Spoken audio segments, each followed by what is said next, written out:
নমস্কাৰ বন্ধুসকল, Assam exam preparation চেনেললৈ আপোনালোক সকলোকে স্বাগতম জনাইছোঁ। আজি আমি মেথছৰ আমাৰ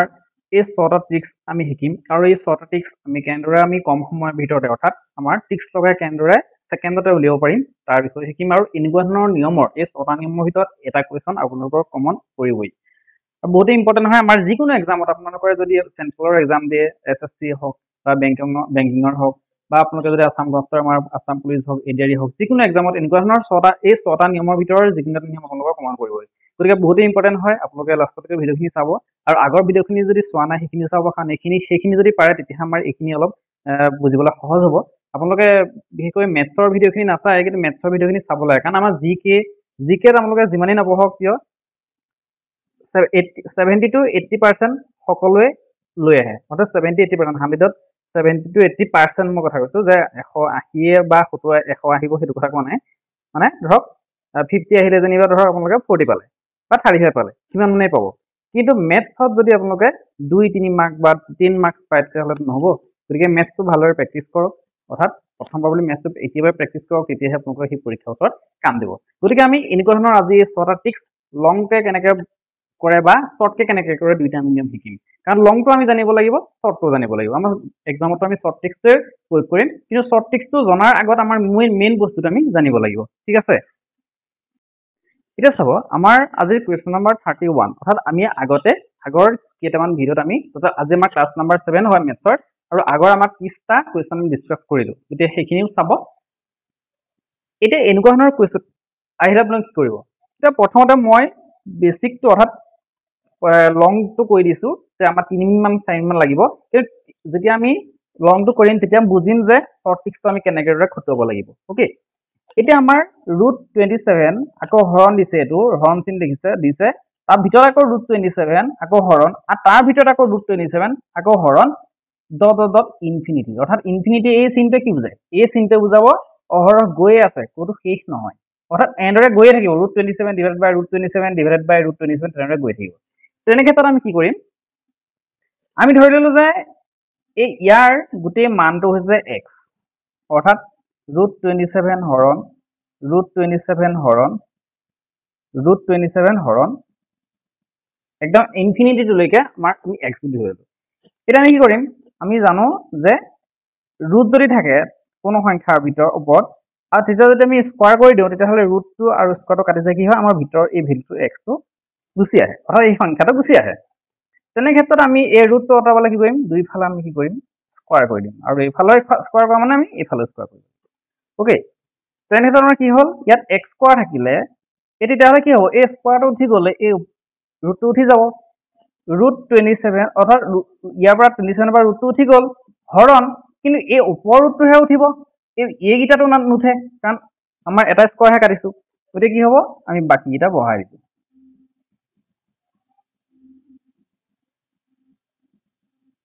এনেকৈ গৈ থাকিব। এতিয়া চাব x square is equal to 27 divided by এই √27 হৰণ √27 হৰণ √27 হৰণ √27 তেনেকৈ গৈয়ে আছে। সেই তাৰ মানটো আমি প্ৰথমতে x বুলি ধৰা নাছিলোঁ জানো, অৰ্থাৎ এই মানটোক আমি প্ৰথমতে কি বুলি ধৰিছিলোঁ, আমি ধৰি দিছিলোঁ যে x, ইয়াত x বুলি ধৰিছোঁ আমাৰ স্কোৱাৰ দিছিলোঁ অৰ্থাৎ আমাৰ এই মানটোৰ ঠাইত আমি কি পাতি দিব পাৰোঁ, এই মানটোৰ ঠাইত আমি x পাতি দিব পাৰোঁ। অ'কে, তেনে ক্ষেত্ৰত x square is equal two এই 27 হৰণ x হৈ আছে মানে কি 27ক আমাৰ x এৰে হৰণ হৈ আছে। অ'কে, এতিয়া এই xটো যে ইয়াত যে হৰণ হৈ আছে যদি এইটো চাইডে গুচি আহে সমান চিহ্ন তেতিয়া কি হৈ যাব, ই পূৰণ হৈ যাব অৰ্থাৎ x যদি এইফালে হৰণ হৈ আছে এইফালে আহিলে কি হ'ব এই ওপৰৰ লবৰটোৰ লগত পূৰণ হ'ব। অ'কে, এইফালে কি থাকিলে, এইফালে থাকিলে 27। এতিয়া x স্কোৱাৰ আৰু x কেইটা হ'ব, x কিউব হৈ যাব, ইফালে কি থাকিলে 27। এতিয়া যিহেতু আমাৰ x অৰ্থাৎ x কোনটো ধৰিছিলোঁ, এইটো ধৰিছিলোঁ অৰ্থাৎ এই মানটোৰ মান এইটো হৈছে গতিকে আমি x বুলি ধৰি লৈছোঁ আৰু ইয়াৰ মান উলিয়াব লাগে মানে কি xৰ মানটো উলিয়াব লাগে। গতিকে আমি কি কৰিম, এই কিউবটো আঁতৰাবৰ কাৰণে আমি 1/3 ইয়াত পূৰণ কৰি দিম। অ'কে, অৰ্থাৎ এই গোটেই পাৱাৰটোৰ ওপৰত 1/3 পূৰণ কৰিম। এতিয়া এইফালে যদি 1/3 ইয়াৰ ওপৰৰ পাৱাৰটোৰ লগত যদি আমি 1/3 পূৰণ কৰোঁ গতিকে 27ততো 1/3 পূৰণ কৰিব লাগিব। ওকে তেতিয়াহ'লে কি হ'ব ইয়াত 3 কাট যাব অৰ্থাৎ x to the power 1 মানে x is equal to 27 1/3 থাকিব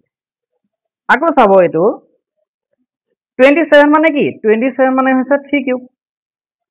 ইয়াৰ আগত 27 অৰ্থাৎ 27 যদি আমি 3 কিউব হিচাপে অৰ্থাৎ 27 টো আমি কেনেকৈ ভাঙিব পাৰোঁ 3 9 27 3 3 9 অৰ্থাৎ 3 3টা পূৰণ কৰিলে আমি 27 পাম অৰ্থাৎ আমি 27 টো আমি 3 কিউব হিচাপে লিখিব পাৰোঁ অৰ্থাৎ তাৰ ওপৰত আকৌ 27 টো আমি 3 কিউব হিচাপে ভাঙিছো তাৰ ওপৰত আকৌ পাৱাৰটো 1/3 আছে গতিকে আমি কি কৰিম 1/3 টো পাৱাৰটো পূৰণ কৰি দিম ওকে তেতিয়া কি হ'ব 3 যাব অৰ্থাৎ কি থাকিলে 3 to the power 1 অৰ্থাৎ আমাৰ ইয়াৰ যিটো মান হ'ব এই মানটো হ'ব x ৰ মান 3 ওকে অৰ্থাৎ আমি এইটো x বুলি ধৰি লৈছো আৰু x ৰ মানটো 3 ওলালে মানে কি ইয়াৰ মানটোৱে 3 ওলালে ঠিক আছে এতিয়া আমি ইয়াৰ শৰ্ট কেনেকৈ কৰিম ইমান দীঘলকৈ কৰাৰ প্ৰয়োজন নাই মই বেসিকটো দেখুৱাইছো এতিয়া আমি শৰ্ট কেনেকৈ কৰিম টিক্স লগাই এটা চাব যদি এনেকুৱাকৈ হৰণ থাকে এনেদৰে তেতিয়া কি কৰিব এই যিটো সংখ্যা আছে এই সংখ্যাটোৰ পাৱাৰটো 1/3 কৰি দিব অৰ্থাৎ 27 1/3 ওকে অৰ্থাৎ এই পাৱাৰ এই সংখ্যাটো যি থাকিব যিকোনো সংখ্যা যদি x যদি হৈছে x যিকোনো সংখ্যা x যদি থাকে যদি এনেকুৱাকৈ থাকে তেতিয়াহ'লে তাৰ পাৱাৰটো 1/3 কৰি দিব ওকে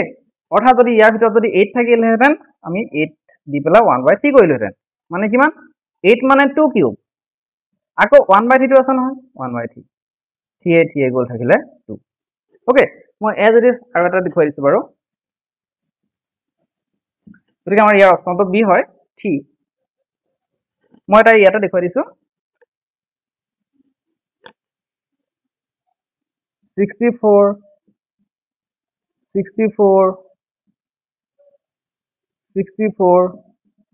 ইনফিনিট অৰ্থাৎ আমাৰ অবিৰতভাৱে গৈয়ে থাকিব ওকে গতিকে তেনেকৈ ক্ষেত্ৰত ইয়াৰ ভেলুটো কি হ'ব গতিকে কি কৰিব লাগিব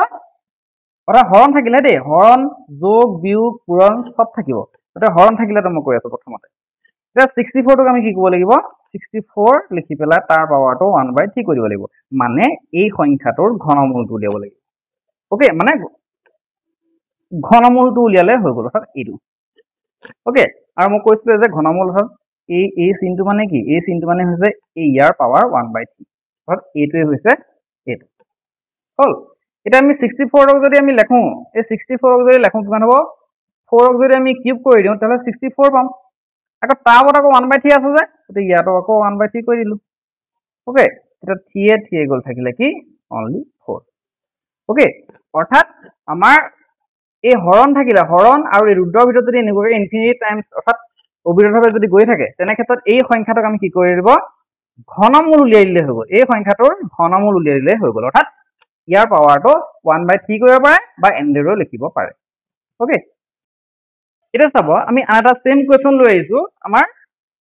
আগতে যেনিবা আমি ঘনত থকা ঘন সংখ্যা এটা লৈছিলো আমি ঘন নথকা অৰ্থাৎ এটা বৰ্গ সংখ্যা কিন্তু ঘন নথকা সংখ্যা এটা লৈছো কি হ'ব এইটো চাব এতিয়া if x is equal to root over 16 divided by root over আকৌ 16 divided by root over আকৌ 16 divided by root over এনেদৰে গৈ থাকিব অৰ্থাৎ ইনফিনিটি অৰ্থাৎ অবিৰতভাৱে গৈ থাকিব তেনে ক্ষেত্ৰত x অৰ্থাৎ x মানে x টো ইয়াৰ সৈতে সমান অৰ্থাৎ ইয়াৰ ভ্যালুটো কিমান সুধিছে তেনে ক্ষেত্ৰত কি কৰিব এই যেটো 16 এই 16 টো কি হিচাপে লিখিব ইয়াৰ ঘনমূল হিচাপে লিখি দিব ওকে অৰ্থাৎ ইয়াৰ ঘনমূল হিচাপে লিখিব মানে আমি কেনেকৈ কৰিম ঘনমূলটো কেনেকৈ কৰিম 16 টো যদি আমি ভাঙো কিমান হ'ব 2 * 8 16 2 4 8 2 2 4 অৰ্থাৎ কি হ'ব 2 কিউব যেটা আমাৰ কিউবত আছে গতে কিউবত থাকিলে আমাৰ কিউব টাৰ্মটো লাগে গতে দুই কেটা আছে এটা দুটা তিনটা 2 কিউব ওকে আৰু এটা থাকিলে কি 2 অৰ্থাৎ দুইটো অকলে থাকিলে তেনে ক্ষেত্ৰত কি হ'ব ইয়াৰ কিউবৰ কাৰণে এই কিউবটো গুচি যাব কিন্তু এই কিউবটো এইটো থাকি যাব অৰ্থাৎ কি থাকিব ইয়াত এই কিউবটোৰ কাৰণে এই কিউবটো গুচি গ'ল অৰ্থাৎ দুইটো বাহিৰলৈ গুচি আহিলে কিন্তু এইটোটো অকলে থাকিলে গতিকে ই কি হ'ব ই ভিতৰতে থাকি যাব ওকে গতিকে আমাৰ এনসাৰটো কিমান হ'ব 2 * কিউব ৰুট 2 বা এইটো আমি এনেদৰে লিখিব পাৰো 2 * 2 to the power 1/3 এনেদৰে লিখিব যে ইয়াত অপচন নাই বাৰু গতিকে অপচন এইটো মই ইয়াত 3 গ'ল থাকি গ'ল এইটো অপচন ডি হ'ব এনেদৰে ওকে অৰ্থাৎ এনেদৰে থাকিলে যিটো আছে সেই সংখ্যাটোক কিউবত অৰ্থাৎ কিউব ৰুট হিচাপে উলিয়াই দিলে হৈ গ'ল। এতিয়া চাব মই বেলেগ এটা কুৱেশ্যন দিছো, কুৱেশ্যন নম্বৰ 33। এটা বেলেগ নেক্সট টাইপৰ আমি কুৱেশ্যনলৈ আহিছো।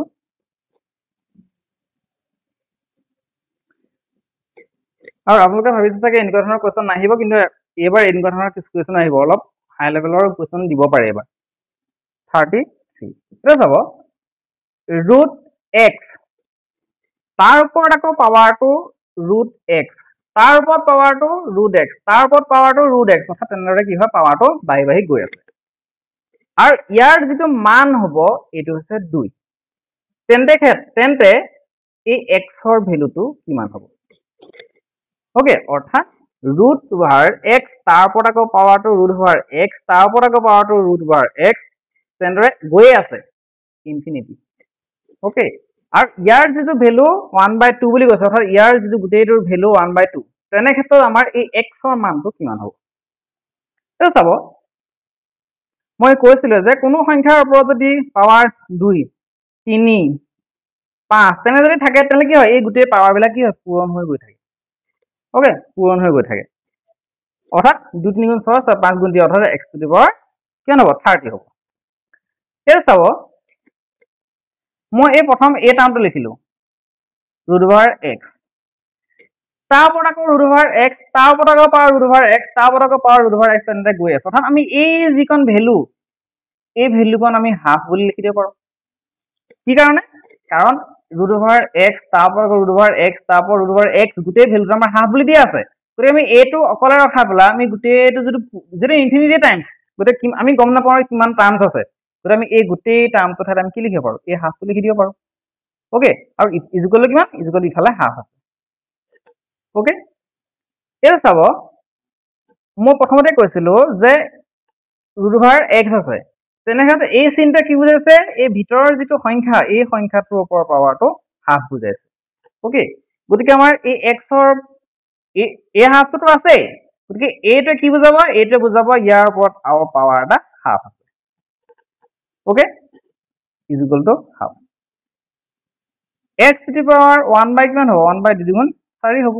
Is equal two 1/2। এতিয়া চাব যিহেতু আমাৰ এক্সৰ ভেলুটো উলিয়াব লাগে, গতিকে আমাৰ এই 4টো কাটিব লাগিব। কাটিবৰ কাৰণে আমি কি কৰিম? ইয়াত আমি 4 এটা পূৰণ কৰি দিম পাৱাৰটো। ইয়াত যেতিয়া পাৱাৰটো 4 হিচাপে পূৰণ কৰিলো, তেতিয়াহ'লে ইয়াৰ ওপৰত পাৱাৰটো 4 দিব লাগিব, কাৰণ দুইটাটো সমান, গতিকে এইফালে 4 দিলে পাৱাৰটো ইফালেও 4 দিব লাগিব। তেনে ক্ষেত্ৰত আমাৰ 4 এ 4 এ কাট যাব, অৰ্থাৎ কি থাকিলে x টু দি পাৱাৰ 1, অৰ্থাৎ x টু দি পাৱাৰ 1 মানে x সমান 1/2 টু দি পাৱাৰ, তাৰ ওপৰত আকৌ 4 আছে, মানে কি 1 to the power 4, 1 to the power 4 মানে কি 1ক যিমান বাৰে পূৰণ নকৰক 1 হ'ব, অৰ্থাৎ 1ৰ ওপৰত যিমানেই পাৱাৰ নাথাকক তাৰ মানটো 1 হয়। গতিকে 1ৰ ওপৰতো পাৱাৰটো 4 আছে, 1 হ'ব, আৰু 2ৰ ওপৰতো পাৱাৰটো কি হ'ব 4 হ'ব। মানে মই ওপৰত লিখি দিছো 1 to the power 4/2 to the power 4, অৰ্থাৎ 4টো ইয়াৰ ওপৰতো পাৱাৰ হিচাপে আছে আৰু ইয়াৰ ওপৰতো পাৱাৰ হিচাপে আছে। গতিকে ইয়াৰ মানটো কিমান হ'ব? 1ৰ ওপৰত পাৱাৰ 4 মানে কি 1 হয়, 2ৰ ওপৰত পাৱাৰটো 4 মানে কি 2 4 বাৰ পূৰণ, অৰ্থাৎ 2 2 গুণ 4, 4 2 8, 2 গুণ 16, অৰ্থাৎ আমাৰ এই ইয়াৰ এক্সৰ ভেলুটো কিমান হ'ব? 1/16। ওকে, এতিয়া আমি আহিম শ্বৰ্ট ট্ৰিক্সত, আমি এইটো কেনেকৈ কৰিম। এতিয়া চাব শ্বৰ্ট ট্ৰিক্সত কৰিবলৈ হ'লে, অৰ্থাৎ আমাৰ 10 ছেকেণ্ডত কৰিবলৈ হ'লে আমি কি কৰিম? ইয়াৰ মান যিটো দিয়া থাকিব 1/2 সেইটো লিখিব, তাৰ পৰা যিটো পাৱাৰ, সেই পাৱাৰটো এই সংখ্যাটোৰ দুগুণ কৰি দিব। 2 দুগুণ কিমান? 4, গতিকে ইয়াৰ পাৱাৰটো 4 কৰি দিব, অৰ্থাৎ কিমান হ'ব? 1/2 টু দি পাৱাৰ 4, অৰ্থাৎ 1/16। ওকে, চাব যদি আমাৰ ইয়াৰ মানটো 1/3 থাকে, চেম 1/3 লিখিব, অৰ্থাৎ যি ভেলুটো দিয়া আছে সেইটো লিখিব, তাৰ পৰা পাৱাৰটো কি কৰিব? এই সংখ্যাটোৰ যিটো সংখ্যা দিয়া আছে তাৰ দুগুণ কৰি দিব, অৰ্থাৎ 2 3 গুণ 6, অৰ্থাৎ কিমান হ'ব? 1/3 to the power 6। 1/3 to the power 6 মানে কিমান? 3 6 বাৰ পূৰণ, আৰু 3 6 বাৰ পূৰণ কৰি চাব আপোনালোকে পাব 729, অৰ্থাৎ 1/27। আৰু যদি ইয়াতকৈ ডাঙৰ ডাঙৰ পাৱাৰ দিয়া থাকে, তেতিয়াহ'লে আমাৰ এনেদৰে এনচাৰটো এনেদৰে ৰখাই থৈ দিয়ে। ওকে, এনেদৰে ইমান এনেকৈ পূৰণ কৰি মেলি নুলিয়াইগে। আৰু যদি আমাৰ 6লৈকে 7লৈকে বা 4 5লৈকে দিয়ে, তেতিয়া এনচাৰটো এনেকৈ উলিয়াই থয়। চেম যদি আমাৰ ইয়াৰ ভেলুটো যদি ৰুট অভাৰ এক্স তাৰ ওপৰত পাৱাৰটো ৰুট অভাৰ x, তাৰ ওপৰত এনেকৈ যদি ইজ ইকুৱেল টু 1/5 দিয়ে তেতিয়া কি হ'ব? তেতিয়াও সেম ইয়াৰ এই মানটো লিখিব 1/5, তাৰ ওপৰত পাৱাৰটো এই সংখ্যাটোৰ দুগুণ কৰি দিব, অৰ্থাৎ 5ৰ দুগুণ কিমান? 10, অৰ্থাৎ 1/5 টু দি পাৱাৰ 10। ওকে, আৰু 5 টু দি পাৱাৰ 10 মানে 5 10 বাৰ পূৰণ, গতিকে সেই 5 10 বাৰ পূৰণটো আমাৰ অপশ্যন কম্পিটিটিভ এক্সামত ইমান ডাঙৰ পূৰণ ইমানখন কৰি থাকিবলৈ নিদিয়ে, আৰু গতিকে আমাৰ এনেদৰে ৰখাব অপশ্যনত, গতিকে এইটোৱে কাৰেক্ট হ'ব। যদি এনেকুৱা ধৰণৰ কুৱেশ্যন আহে, গতিকে আমি লংটো জানিলো, শ্বৰ্টটো জানিলো, আপোনালোকে শ্বৰ্টটো এপ্লাই কৰিব, কিন্তু আমাৰ এই বেছিক লেভেলৰ এই আমাৰ লং যিটো সেই এইটো কৰিবলৈ চেষ্টা কৰিব, তেতিয়াহে আমাৰ ব্ৰেইনটো ষ্ট্ৰং হৈ পেলাই আমি এনেকুৱা ধৰণৰ কুৱেশ্যনখিনি কৰিব পাৰিম। এতিয়া চাব আমাৰ কুৱেশ্যন নম্বৰ 34, বেলেগ এটা নিয়ম, অৰ্থাৎ বেলেগ এটা ট্ৰিক্স। আমি হৰণটো গম পালো, আৰু তাৰ ওপৰত পাৱাৰটো আমাৰ চেম থাকিলে কেনেকুৱা হয় গম পালো। এতিয়া আমি ৰুটৰ ভিতৰত আমি যিটো হৰণ পাইছিলো, এতিয়া আমাৰ পূৰণ হিচাপে পাম, অৰ্থাৎ পূৰণ চিনটো এনেদৰে, কিন্তু আমাৰ পূৰণ চিনটো নিদিলেও হৈ যাব, আমি এনেদৰে থাকিলে গম পাম যে এইটো পূৰণ হৈ আছে। ওকে, তেনে ক্ষেত্ৰত আমাৰ কি হয়, মই প্ৰথমতে লংটো কৈ লৈছো কেনেকে উলিয়াই এইটো। আমি ধৰি ললো যে ইয়াৰ মানটো x বুলি ধৰি ললো, 3 3 3 ইনফিনিটি। এতিয়া কি কৰিম, আমি ইয়াৰ ওপৰৰ পাৱাৰটো আমি স্কোৱাৰ কৰি দিম, তেতিয়া কাৰণ ওপৰৰ ৰুটটো উঠি যাব ন, 3 3 3 ইনফিনিটি। এতিয়া আমি এইফালে স্কোৱাৰ কৰিলো আৰু এইফালে স্কোৱাৰ কৰিলো, স্কোৱাৰ কৰাৰ লগে লগে কি হ'ব, এই পাৱাৰটোৰ কাৰণে এই ৰুটটো উঠি যাব, x স্কোৱাৰ বুলি কিমান থাকিলে 3√3, কাৰণ এই 3টোৰ কাৰণে এই ৰুটটো গুচি গ'ল এই স্কোৱাৰটোৰ কাৰণে, কিন্তু এই ভিতৰতো থাকি যাব ন, 3 3 ইনফিনিটি। ওকে, এতিয়া চাব x square is equal two 3 ইনটুটো এইটো পূৰণ হৈ আছে। ওকে, এতিয়া আমাৰ এই যিটো মান, এইটো এই ভেলুটো আমি কি বুলি লৈছিলো, x বুলি লৈছিলো নে? গতিকে আমাৰ এইটো চেম আছে নে ইয়াৰ সৈতে? গতিকে আমি তাৰ সৈতে আমি x পাতি দিব পাৰো। ওকে, আৰু এইফালে চাব x স্কোৱাৰ মানে কিমান, x দুটা পূৰণ হৈ আছে, আৰু এইফালে 3 ইনটু x আছে, গতিকে x গুচি গ'ল, থাকিলে কি, এইফালে থাকিলে x, এইফালে থাকিলে 3। ওকে, অৰ্থাৎ ইয়াৰ পৰা কি বুজি পালে, ইয়াৰ পৰা আমাৰ এই 3টো ক'ত দেখিছে বাৰু আপোনালোকে, এইটোৱে হয়নে? অৰ্থাৎ এনেদৰে যদি পূৰণ থাকে, তেতিয়াহ'লে ইয়াৰ ভিতৰত যিটো সংখ্যা থাকিব সেই সংখ্যাটোৱে হ'ব তাৰ এনচাৰ, অৰ্থাৎ ইয়াৰ মান হ'ব 3। ওকে, সাপোজ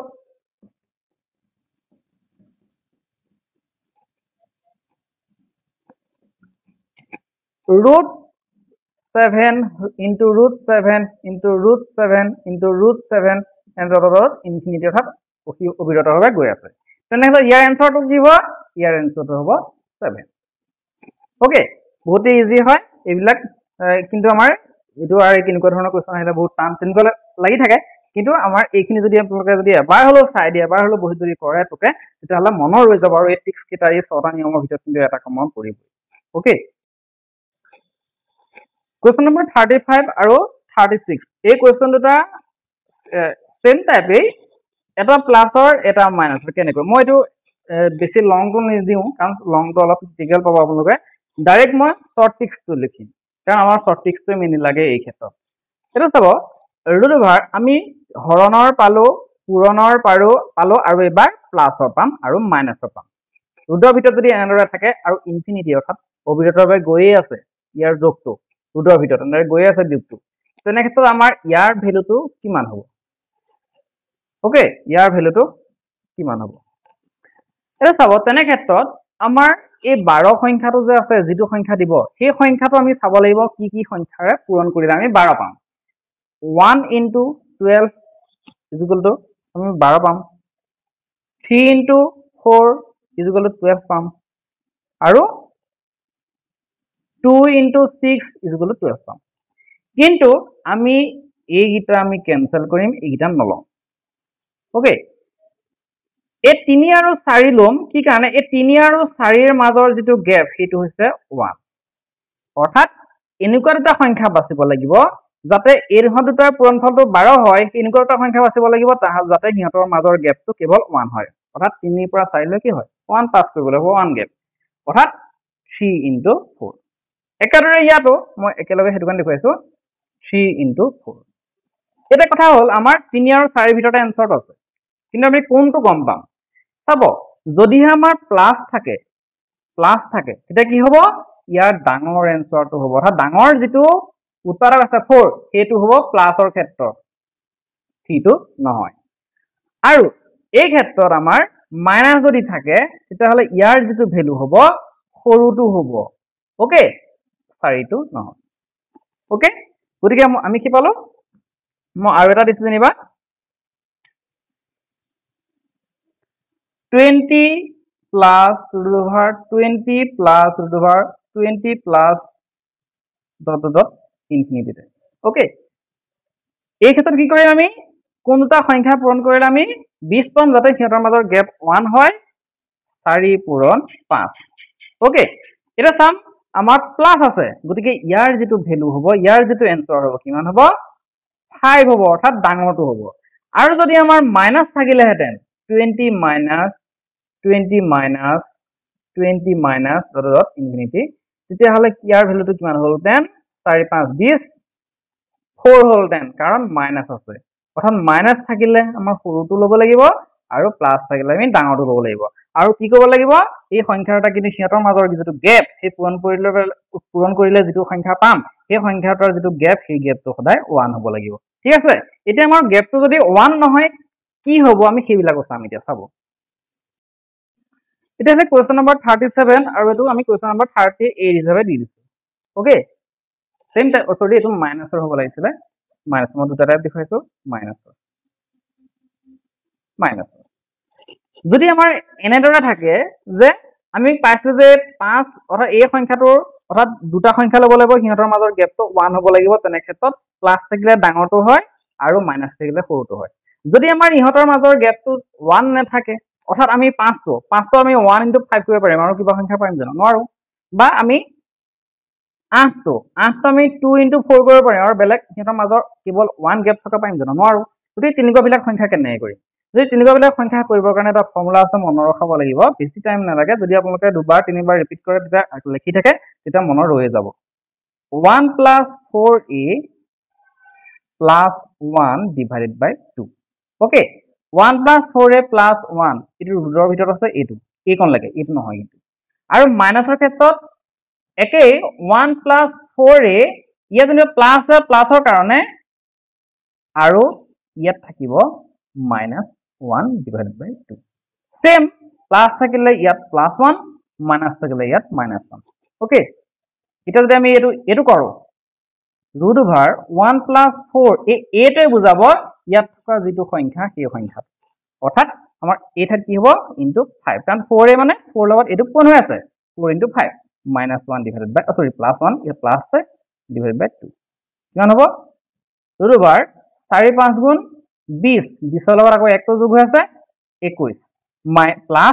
+1 divided by 2 চাব আকৌ এই প্লাসটো ইয়াৰ ভিতৰত যাতে সোমাই নিদি ওকে গতিকে আমাৰ ইয়াৰ যেটো এনসাৰ হ'ব সেইটো হ'ব এটো অৰ্থাৎ এই √21 টো ভাঙিব নোৱাৰি কাৰণ এটো আমাৰ অপৰিমাণ সংখ্যা হিচাপে আছে ইয়াক আমি ভাঙিব নোৱাৰো ৰুটৰ বাহিৰলৈ নিব নোৱাৰো গতিকে আমাৰ এটো এন্ডৰে ৰখাব লাগিব ওকে কিছুমান আমাৰ যেনেকৈ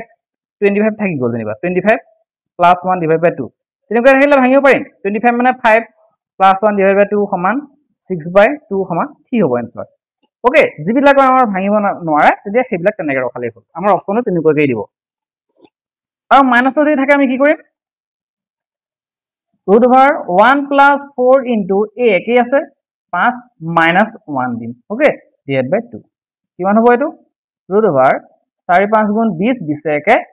21 minus 1 divided by 2 গতিকে আমাৰ ইয়াৰ যেটো এনসাৰ হ'ব সেইটো হৈছে এটো ওকে এনেকুৱা টাইপৰ কোৱেশ্চন মই আৰু এটা দিছো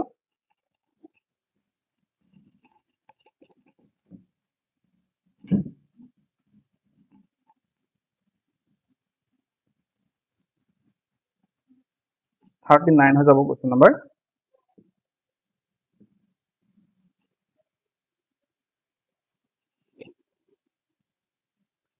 13 plus 13 plus এটা গৈ আছে আৰু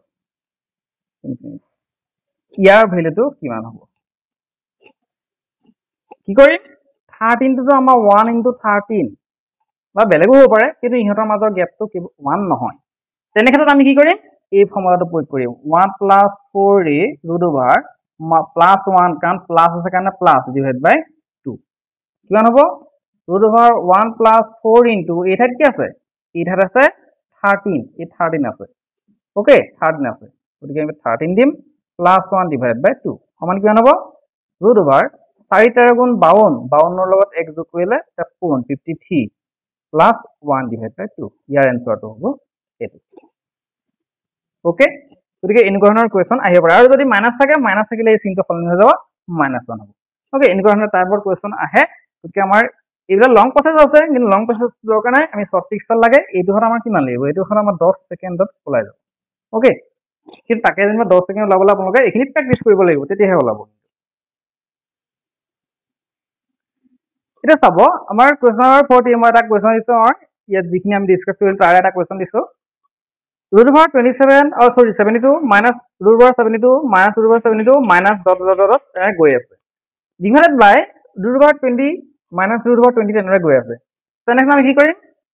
কৈছিলে যে আমি এই সংখ্যাটো ল'ব লাগিব আৰু এই সংখ্যাটো ল'ব লাগিব আৰু আমি চিন গিটা চাব লাগিব তেনে ক্ষেত্ৰত আমি 72 কি পাওঁ 72 আমাৰ দুটা এক গেপ থকা দুটা সংখ্যাৰ পূৰণফল হিচাপে পাওঁ 8 9 গুণ 72 ওকে আৰু ইয়াৰো গেপ থকা দুটা পাওঁ কিমান 4 5 গুণ 20 এটা ইয়াত যেটো মাইনাস আছে ওকে মাইনাস আছে তেনে ক্ষেত্ৰত আমি কোনটো লম 4 টো লম অৰ্থাৎ 8 লম হৰণ আকৌ ইয়াত মাইনাস আছে ওকে মাইনাস আছে গতি আমি কোনটো লম 4 টো লম 4 এতিয়া আমি 4 ৰে যদি 8 ক ডিভাইড কৰো কিমান হ'ব অৰ্থাৎ 8/4 হৰণ মানে কিমান হৰণ চিনটো এটো এই প্ৰথমটো ওপৰ লিখি পিছৰ তল লিখিব লাগিব যে 4 ৰে 8 কিবা যাব দুবাৰ যাব তো ইয়াৰ এনসাৰটো হ'ব 2 এটা আমাৰ অপচন কোনটো হ'ব অপচন এ 2 ইনকা টাইপৰ কোৱেশ্যন আহিব পাৰে গতিকে একদম সিম্পলি আমাৰ এটো 10 সেকেন্ড 15 সেকেন্ডত ওলাই যাব পৰা কোৱেশ্যন গতিকে প্ৰেক্টিছ কৰিব এনেকুৱা ধৰণৰ কোৱেশ্যন মই এটা কেইটামান কোৱেশ্যন দিছো আপোনালোকক হোমৱৰ্ক হিচাপে দিম সেইখিনি কৰিব আৰু কমেন্ট বক্সত কি উত্তৰ ওলাইছে মোক জনাব আৰু লগতে আপোনালোকে মেথছৰ ভিডিওখিনি চাব আপোনালোকে জিকে বা বিভিন্ন ভিডিও চাই থাকে কিন্তু সেইবিলাকো চাব কিন্তু সেইবিলাকতকে মেথছটো বেছি ইম্পৰ্টেন্ট দিব কাৰণ জিকেত আপোনালোকৰ 70 80 মাৰ্ক প্ৰায়বিলাকৰে আহিব কিন্তু মেথছটোহে ক্লিয়াৰ মানে কৰিব নকৰে সেই মেথছটোহে কয় অৰ্থাৎ মেথছত যিবিলাকে আপোনাৰ 40 ভিতৰত 40 মেথছ আৰু ৰিজনিংটো মেথছ বুলি ধৰকচোন বাৰু 35 প্লাস কৰিব পাৰে ভাল শুদ্ধকে বা 30 প্লাস তেতিয়াহে কি হয় কোৱালিফিকেশন কৰাৰ আশাটো থাকে ওকে কাৰণ জিকেট সবৰে এভাৰেজ অৰ্থাৎ এভাৰেজ মানে মই কোৱা নাই যে কম নহবাই অৰ্থাৎ আপুনি যদি 70 বা 80 পায় আন এজনো 70 80 সিমানেই পায় অৰ্থাৎ সবেইটো পঢ়িছে ন আপোনাৰ 50% হলেওটো পঢ়ে কিমান আমাৰ 10 লাখ প্লাস কেণ্ডিডেট আছে ওকে 10 লাখ প্লাস কেণ্ডিডেটৰ যদি আমাৰ 50% 5 লাখও পঢ়ে বা 1 লাখও পঢ়ে তেতিয়াতো আমাৰ জিকে খিনিটো 70 80 সবৰে আহি যাব কিমান পাৰ্সেন্টেজ গতিকে মেথছটো সবতকে কি হয় মানে এক্সামটো ক্লিয়াৰ হ'ব নাই এটো মেথছটো নিৰ্ণয় কৰে গতিকে মেথছটো ভালদৰে প্ৰেক্টিছ কৰক যদি মেথছটো যদি আপোনালোকে প্ৰেক্টিছ নকৰে তেতিয়াহলে এক্সামো কোৱালিফিকেশন কৰাটো বাদ দিয়ক ওকে ঠিক আছে মই এতিয়া কেইটামান হোমৱৰ্ক হিচাপে আপোনালোকক দিওঁ একেবাৰে শেষত আমি আপোনালোক 5টা কোৱেশ্যন দিছো আমাৰ আজি যিখিনি ডিসকাস কৰিলো সেই ছটা টিক্স লগাই প্লাই যিখিনি কোৱেশ্যন ডিসকাস কৰিলো আমাৰ এই 5টা কোৱেশ্যন আমি আপোনালোকক দিছো সেইখিনি প্ৰেক্টিছ কৰিব এইখিনি কৰিব আৰু কমেন্ট বক্সত জনাব কি উত্তৰ পালে আপোনালোকে মেথছখিনি প্ৰেক্টিছ কৰিব পুৰা মেথছটোৱে মেইন আৰু আপোনালোকে চেনেলটো সাবস্ক্ৰাইব কৰিব লগতে শেয়াৰ কৰিব বন্ধুবৰ্গলৈ আৰু লগতে যদি কোনোবা নতুনকৈ আহিছে তো সাবস্ক্ৰাইব কৰিবই আৰু আপোনালোকে যিখিনি সাবস্ক্ৰাইব কৰি থৈছে চেনেলটো ভিডিঅ'খিনি চাই আছে সেইখিনি আপোনালোকে শেয়াৰ কৰি দিব ধন্যবাদ